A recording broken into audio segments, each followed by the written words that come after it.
Raymond et Marilyn vivent à Tenay, en Charente-Maritime. Pour eux, le temps s'est arrêté il y a 2 ans, le jour de la mort de leur fille. Alors, ce qu'il y a dans ce dossier, c'est simple. Ça commence, c'est la photo de notre fille. Là, voici ce que j'ai écrit, éventuellement ce que je voulais dire le jour de son enterrement, et que je ne sais pas plus, et que je ne pourrais pas vous dire encore. Angélique avait 30 ans. Le soir du 11 novembre 2007, elle a été tuée d'un coup de fusil tiré par l'homme avec lequel elle vivait. Et si on pouvait retourner 2 ans en arrière, que ce soit moi qui prenne le coup de fusil, et puis pareil. Vous voyez à quel point... Depuis le drame, c'est toute une famille qui souffre.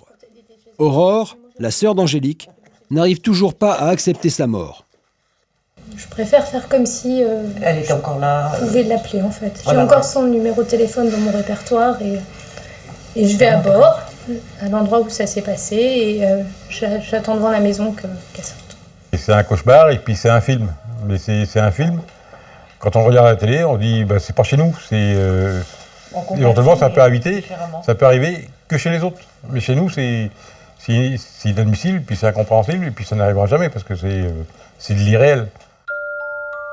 Personne ne comprend comment Christophe en est arrivé à tuer Angélique de sang-froid. L'histoire commence pendant l'été 2006. Angélique est employée de service dans un club de vacances. Christophe est cuisinier, il est plus jeune qu'elle, mais il lui fait rapidement des avances. Angélique hésite. Stéphane Penaud est un ami de Christophe. Il est aussi cuisinier. Les 2 hommes ont travaillé ensemble et noué des liens. C'est là qu'on s'est connus. Voilà, cet endroit, au CNEM de la Palmyre, en Charente-Maritime. Voilà, c'est là où on s'est connus et c'est là où on a travaillé ensemble pendant 1 mois. Christophe finit par séduire Angélique. À la fin de la saison, il vient la rejoindre en Charente. Le couple se forme. Ils s'installent ensemble. C'est elle qui tenait quand même les billes dans la maison.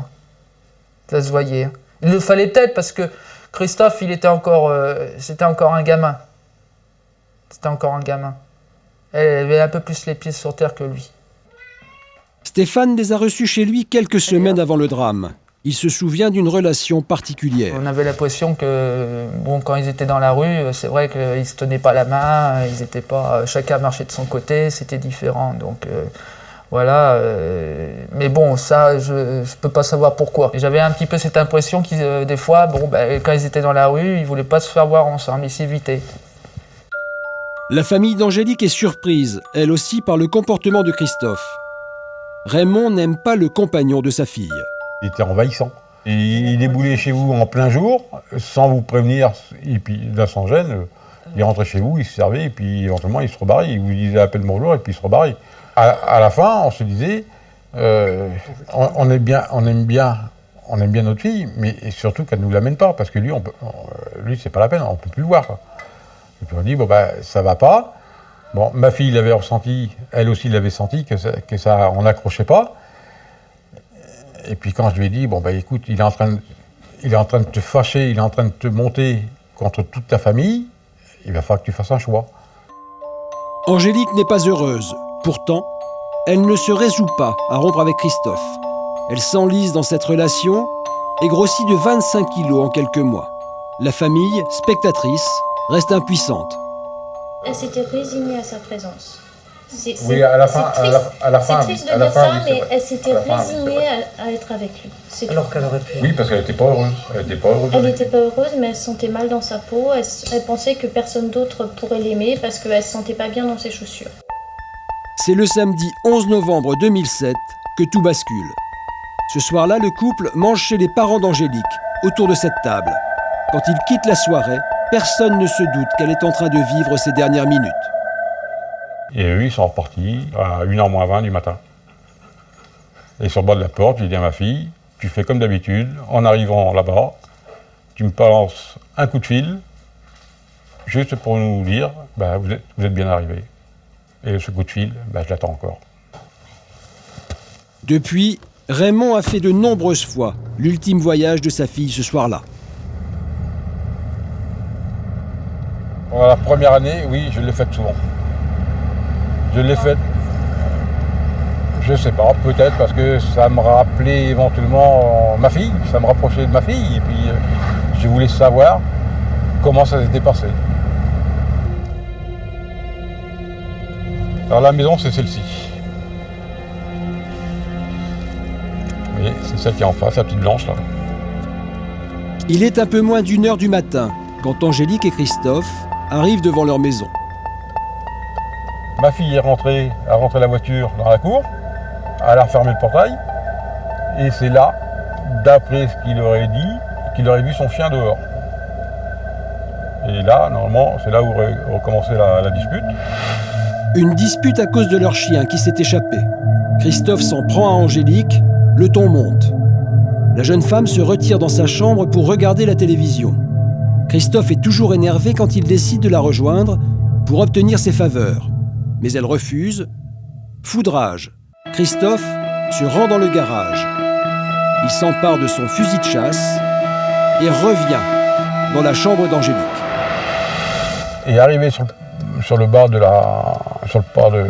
porte de la chambre, il lui a tiré dessus sans prévenir, sans rien.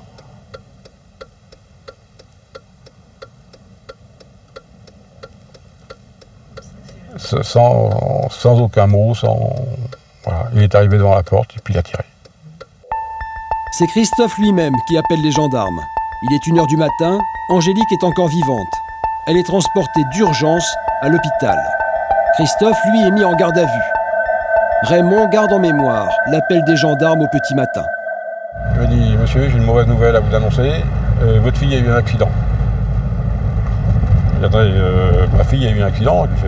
Elle est partie de la maison, il était 1h moins 20 du matin. Je pense que ça fait belle lurette quand même qu'elle est dans son lit.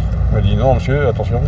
Votre fille a eu un accident très grave de chasse. » Alors là, tout de suite, on a dit « Ça y est. » Et tout de suite, on a dit « Ce salaud, il l'a tué. » Vous voyez, tout de suite, on a dit « Ce fumier, il l'a tué. » Pendant 4 semaines, à l'hôpital, Raymond et Marilyn restent au chevet d'Angélique. Ils ne la quittent que pour de très courts instants. On a pris un café. On est remonté. Et là, il y avait le médecin de chef qui nous attendait. Il nous disait, voilà, on a une mauvaise nouvelle à vous annoncer. Votre fille est morte.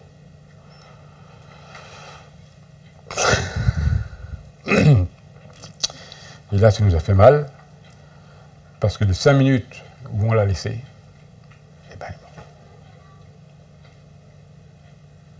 Tribunal de Saintes, le 5 novembre dernier. Christophe va être jugé pendant 2 jours devant la cour d'assises. Il est 8h30, la famille d'Angélique est déjà là. Comment vous vous sentez là ce matin? Mal. J'ai une grosse boule. J'ai une grosse boule sur l'estomac et puis c'est dur. Les parents de Christophe se tiennent en retrait. Mais dans la salle des pas perdus, les 2 familles ne sont qu'à quelques mètres l'une de l'autre. Personne ne s'adresse la parole. Pour la mère de Christophe, ce procès est aussi une épreuve difficile. Et de revoir la famille d'Angélique, ça a été un moment compliqué ou Nous, personnellement, moi aussi, ça, je les ai, on va dire, pas trop vus, mais bon, on va pas non plus aller leur tenir un discours, c'est pas... Donc, je pense que l'affaire, c'est éprouvant on va dire, pour tout le monde, aussi bien de son côté à lui que de notre côté que de notre côté. Le procès va commencer. Un huissier appelle les familles. Ça, d'accord. Donc les parties civiles, vous allez vous asseoir au premier rang. Et ensuite, la famille derrière, d'accord? Vous me suivez, s'il vous plaît. C'est dans un silence quasi religieux que les 2 parties s'installent dans la salle d'audience.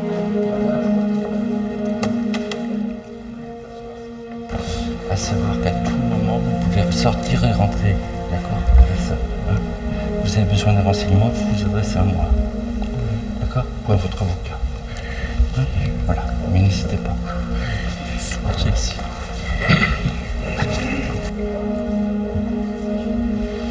Des 2 côtés, l'émotion est palpable. Christophe entre dans les boxes des accusés et s'assoit sans un regard pour la famille d'Angélique.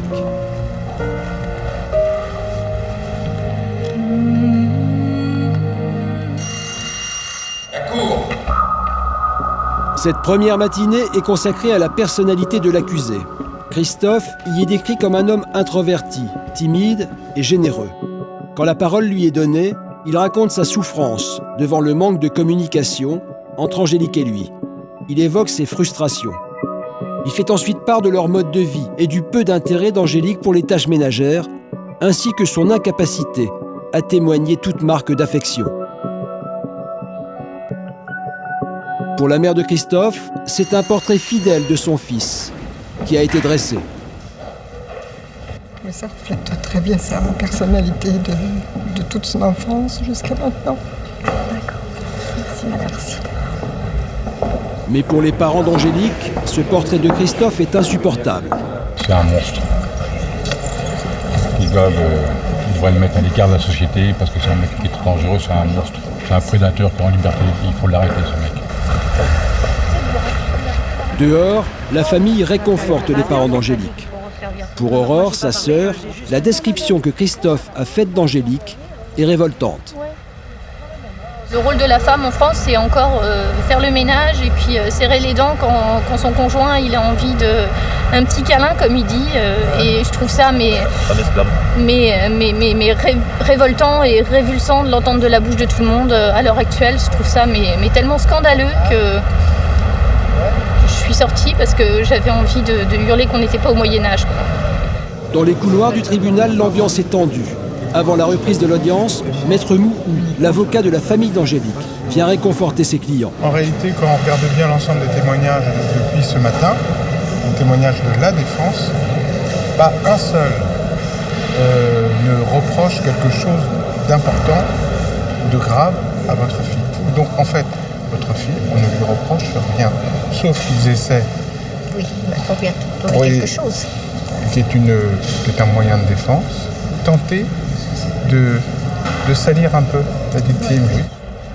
De son côté, Maître Callot, l'avocat de Christophe, justifie sa ligne de défense devant ses parents. Oui, c'est vrai, il y a un drame, oui, c'est vrai, Angélique est décédée, mais on est quand même obligé de faire état de leur relation, puisque tous les experts ont quand même dit que c'était les relations qu'ils avaient, les tensions qui existaient en couple, qui ont plus ou moins conduit. C'est ça, et puis ils nous ont même bien expliqué que c'était beaucoup de choses, tout un tas de petites choses qui avaient fait que... Dans l'après-midi, c'est Christophe qui raconte ce qui s'est passé le soir du meurtre. Il reconnaît les faits, mais il n'arrive pas à expliquer pourquoi il a tué Angélique. Il ne répond pas aux questions du président et prétend qu'il a oublié. Mais son témoignage est loin d'être convaincant. À la fin de la première journée, son avocat, Maître Callot, semble inquiet. C'est pas vrai, mais je lui dis qu'il fallait qu'il soit quand même plus précis dans ses réponses et qu'il réponde aux questions, qu'il ne fuit pas les questions. Parce qu'on sait tous qu'il n'avait pas envie de la tuer, mais il ne sait pas le dire. Puis bon, c'est un problème de richesse de vocabulaire. Peine exprimée, il y a de la peine, et je pense que il ne faut pas qu'il se laisse emprisonner par les questions qui sont de toute façon qui vont dans un sens, quoi. Hein? D'accord. Ok. Les parents d'Angélique, eux, sont Qu'est-ce que déçus. vous avez pensé de son témoignage, justement? À qui? À lui? À lui. Quel témoignage? Il n'a donné aucun témoignage? Je ne sais pas, je ne me rappelle plus. Ben non, je me souviens de rien. Il se souvient de rien, il donne aucun témoignage. Je ne voulais pas la tuer, mais juste un tout petit peu. Oui, on rigole. Juste un tout petit peu. On rigole. De retour à son bureau, Maître Callot, l'avocat de Christophe, prépare sa plaidoirie pour le lendemain. Pour lui, c'est le manque de communication qui a provoqué le drame. Ils étaient dans la même maison, mais les magistrats ont dit mais c'est de la cohabitation.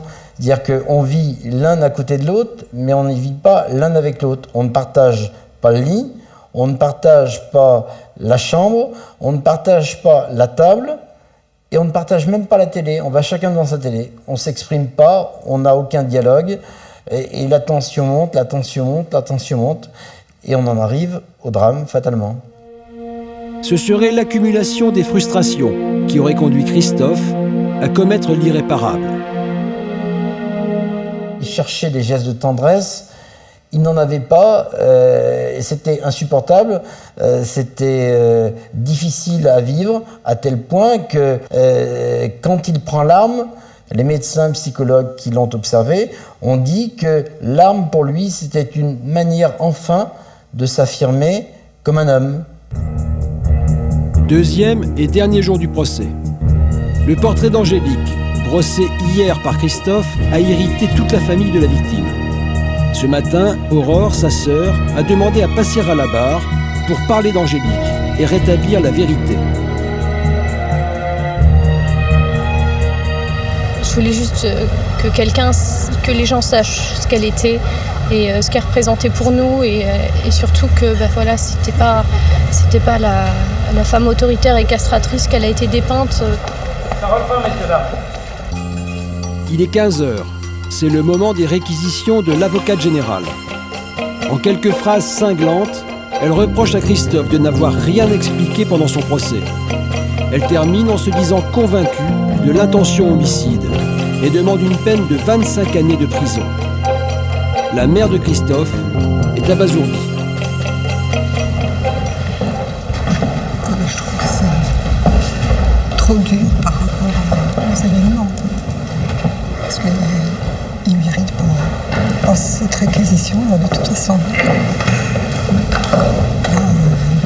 Me dire que ça n'a rien à voir avec les événements qui se sont passés, la peine est totalement disproportionnée. Très bien, très bien. Maintenant, il faut que la Cour la suive. Et éventuellement, s'ils pouvaient, du moins la Cour et puis les jurés, la suivent. Et puis, pour moi, je voudrais même qu'ils aillent même plus loin. Le procès se termine, on ne sait pas pourquoi il l'a tué. Et c'est pas lui qui dira pourquoi il l'a tué. Et il exprime aucun remords, il n'y a aucun remords sur son visage. On est de 4-5 minutes. C'est rien. À la reprise de l'audience et pendant 1 heure, l'avocat de Christophe va tenter d'expliquer son geste. Il rappelle que l'histoire de Christophe est celle d'un homme en souffrance, épris une femme incapable de lui rendre son amour. Il explique que ce crime est celui de la déraison et finit en demandant au jury de la compassion pour l'accusé. Sa plaidoirie a révolté la famille d'Angélique. C'est dégueulasse. Qu'elle mange.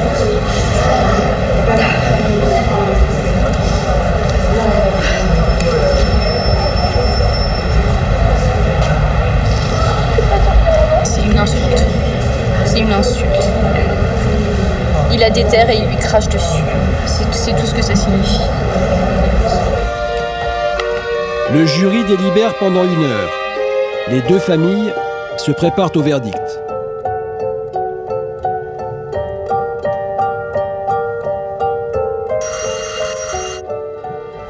La Cour condamne Christophe à 17 ans de réclusion criminelle. Aurore, la sœur d'Angélique, éclate en sanglots. La mère de Christophe essaye de comprendre le verdict. Il y avait trop d'amour et pas de compréhension. Ce qui a fait que ça aboutit à ça, mais ça ne méritait pas 17 ans. Avant de repartir en prison, Christophe a le droit d'échanger un dernier mot avec sa famille. Après réflexion, il a décidé de ne pas faire appel. Sa condamnation est donc définitive.